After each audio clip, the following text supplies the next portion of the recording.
Hello, my name is Paula Stansberry, and I'd like to share with you a little bit about why I think you should consider me for your teaching position. Let me tell you a little bit about myself.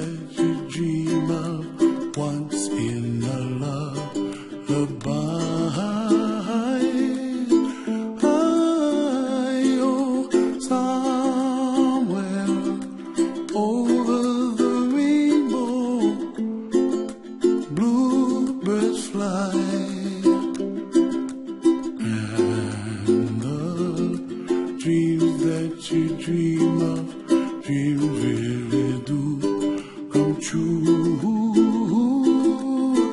Ooh, someday you wish upon a star, wake up where the clouds are far behind. Be where trouble melts like lemon drops, high above the chimney top. That's where you find me, oh, somewhere over the rainbow. Bluebirds fly, and the dreams that you dare to, oh why can't I? Well, I see trees of green and red roses too. I watch them bloom for me and you, and I think to myself, what a wonderful world. Well, I see skies of blue and I see clouds of white and the brightness of day. I like the dark and I think to myself, what a wonderful world. The colors of the rainbow, so pretty in the sky. About security policies and safety and security. And first off, we're going to talk about door situations, your entrance and your exit doors. You can see here, this is our entrance to our church building. This is our main entrance. We also have two exits in the back that I'll show you in just a second. The thing is, every church has got multiple exits and entrances. And in your children's facilities, you want to make sure that you only have one entrance and one exit, and that is the same place. Or that you have two, that you have people monitoring both of those places. You just don't want to have an entrance or exit where there is nobody there watching it. So one thing you want to remember is that in your entrance and exit area, you want to make sure that it's well lit, that there is a light there so that you can see who's coming in, who's going out, and no bad guys are going to get you in the dark spaces right there. Then you want to make sure that the floor is not wet, that when it's raining outside, umbrellas are not left there in your floor where it can get wet. People could slip and fall. But you want to make sure that you have one entrance and one exit. So what I'm going to do is show you a little bit. This is our church. This is our preschool building. And I'm going to show you our other doors and what we do in our other doors to keep people from using them. So take a little walk with me. We're going to go this direction. This is our preschool hallway. Our classes are down this way. And we're going to go to the back door. We have two doors at the back.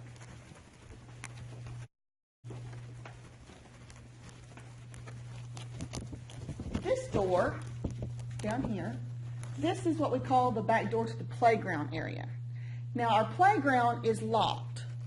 So it's kept locked at all times. the playground is, by a chain link thing. So we're not really concerned with this one. But this door, the one behind the camera here, I'm going to show you. This door is the door to our building that is closest, to our sanctuary, which is over here. The problem that we generally have is that parents want to come from the sanctuary and walk past this door to go to the main door. But they want to use this door because it's quicker and it's more convenient. So we had a lot of issue with this, and so what we ended up doing was putting an alarm. You can see an alarm up here. You see the little red box and the stop sign. That was the alarm that said to parents, please don't use this door. After many letters had gone home and parents still continued to try to use that door, we made sure that we put an alarm on there. And why did we do this? Well, first off, we always want to make sure that we know who is in our building at all times. When you are working with children, it is your utmost responsibility to make sure that you know who is in your facility. That's the first thing. Second thing is, there are a lot of people that could come into your building that you might not want in the building. People who might be a terrorist. I mean, we're living in a time of terrorism, and it's a sad fact, but churches are not totally safe. You could have a terrorist come in. You could have a domestic dispute going on in your neighborhood and someone running from the law. That if that door were open, where's a great place to go and get hostages? In a preschool or children's area. So one of the other things that we have a little bit more common would be children leaving out. And when I first started here, I had a little girl that went through the door, and she was almost out the door before we caught her, and it was a scary thing to me. And that's when I decided we've got to do something different. So you want to make sure that your kids are not going out the doors, and if they're only leaving with parents, approved parents, and they're going out the front. Another thing is, a lot of times you have divorced families, and that is sad, but it is a fact of life. You have a lot of families who are divorced, and you have children that do not need to leave with dad, or they do not need to leave with mom, or there's a crazy grandparent that decides they want custody, and they're going to come up here and get that grandbaby when they're at church. So we have, I'll take you back up front and show you, we have a procedure where we have a file system. And there are a lot of ways to do this. We've done 2 or 3 things. One thing we did, we had a card system where you were given a card for your child, and you must present that card when you pick the child up. That is great, and that works, except a lot of times parents do not remember to bring the card. And if you let them leave with that, the next time they don't bring the card back because you let me have them last time without the card. So this time, I'm just going to come and know who I am, and I know who you are. And that's all well and good, except standing beside you may be someone else that you don't know. And they may say, well, you didn't make them have the card, and I don't have a card, but you didn't make them have the card. You know, I'm her daddy, and I'm here to pick her up. So, card system's okay. It's not the best scenario. We also had a label system where each family was given 2 labels, and one label, they had matching numbers on them, and one label the parent took with them to church or Sunday school, and the other label the child had to put on their back. Well, that's really great, except preschool children always want to rip off each other's label, and parents always don't want to bring their labels back. So we've gone to a new system. I'm going to take you up and show you. We have a file folder system, and this file folder has 2 forms in it. It has an information form, and it has a form where they sign in and sign out every time. And this is a great system. It works very, very well. The only thing is, if you're in a large church, this would not be your best system. You would have to go to a little more sophisticated system. A lot of churches have all kinds of sophisticated systems, and I'm going to give you some more information at the end of this video, a little slide that's going to give you some companies that you might want to check into. But we have these plain blue folders The yellow sheet will be your information sheet. And then this would be your parental sign-in and sign-out sheet.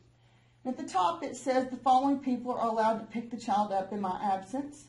The following people are not allowed to pick the child up. And these are the people you really want to make sure that you don't let the child go with these people.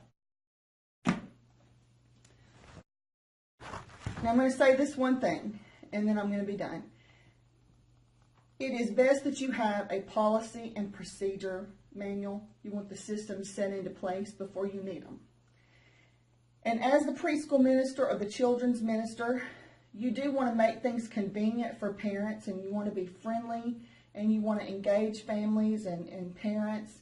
But your number one priority is to keep the children safe and secure.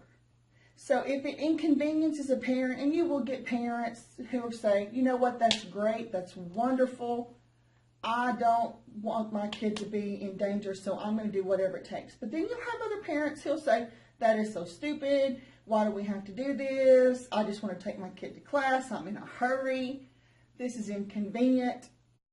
And with those parents, you just have to kindly say, I'm so sorry, but we're just trying to make sure that your child is safe. So never apologize for that. Never apologize for putting that child's safety first. Thank you so much. I hope you will come back.